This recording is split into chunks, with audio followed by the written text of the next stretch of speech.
Since launch, the Precinct has gotten a K9 unit, a working ambulance and coroner system, a tow truck shift, unmarked patrol cars, full character and vehicle customization, the much anticipated solo mode, and a mountain of bug fixes. All of these were free updates, not paid DLCs. The Precinct is now a pretty different game from what shipped in May 2025. So let's talk about whether it's actually worth playing right now. The Precinct had a pretty rough start. The save files were getting corrupted. The game was crashing, AI was doing weird stuff, like running in the air or getting stuck on fences. It was one of those launches where you could see the good game underneath. A year later, that situation has changed a lot. Very quickly, what is this game? You play as a rookie cop in a fictional 1980s city called Averno. The game is top-down, like old-school GTA, but you're the police. Your job is to go on patrol shifts and deal with whatever crimes pop up. That includes all kinds of stuff. Parking tickets, muggings, drug deals, armed robberies, gang shootouts. The crimes are randomly generated. There is also a main story about your dad getting killed on duty, and two gang organizations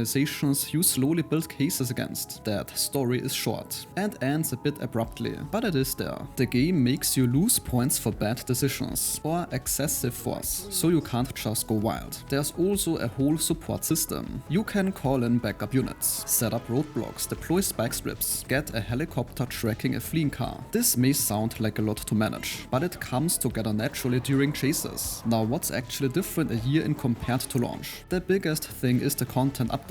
The first big addition was a K9 unit. You can go to the kennels, pick out a dog, wash it, feed it, put a harness on it, and then take it on patrol. The dog helps in actual gameplay ways too. It can chase down fleeing suspects, subdue dangerous people, and sniff out hidden drugs. There's even a dedicated callout where you use a scrap of clothing to track a wanted suspect. It's a small thing but makes the game feel more alive. After that came the ambulance and coroner update, which is probably the most surprising addition. If you get into an ambulance parked somewhere in the city, then you switch into paramedic mode and start getting medical callouts. The minor injuries are quick to deal with, but serious cases have a minigame where you're tapping buttons in rhythm to stabilize the patient before you can move them. Then you load them onto a gurney and rush them to the hospital. If you crash during this, then that raises the patient's heart rate. If it gets too high, then they die, and you lose experience. The coroner van works similarly but for dead bodies, which has a much more relaxed vibe, since there is nothing to keep alive. There was also a tow truck update. This was the most requested one. You can now clear abandoned vehicles off the road, either scrapping them, sending them to the impound, or flagging them for forensics if they're connected to a crime. This update also came with a dedicated tow shift, if you want a slower pace. On top of that, they added unmarked patrol cars, which let you stay undetected longer. This is useful for staking something out before moving in. The customization site has been filled out too. You can choose from multiple outfits including tactical gear, state police uniform, plainclothes, and some others. Also different hat options, glasses, and car liveries. None of this affects the gameplay, but it adds at least some personality. They also added the much requested solo mode, if you would run a patrol without your AI partner Kelly, who many perceived as annoying. On the bug side, most of the bad launch stuff has been cleaned up. Kelly also no longer gets stuck in door frames. The AI suspects don't fall through the floor as often. What hasn't changed is the melee combat, which still feels a bit stiff and unresponsive. It is not the highlight of the game. The story is still short and wraps up faster than you would want. And the game does of course play much better on a controller.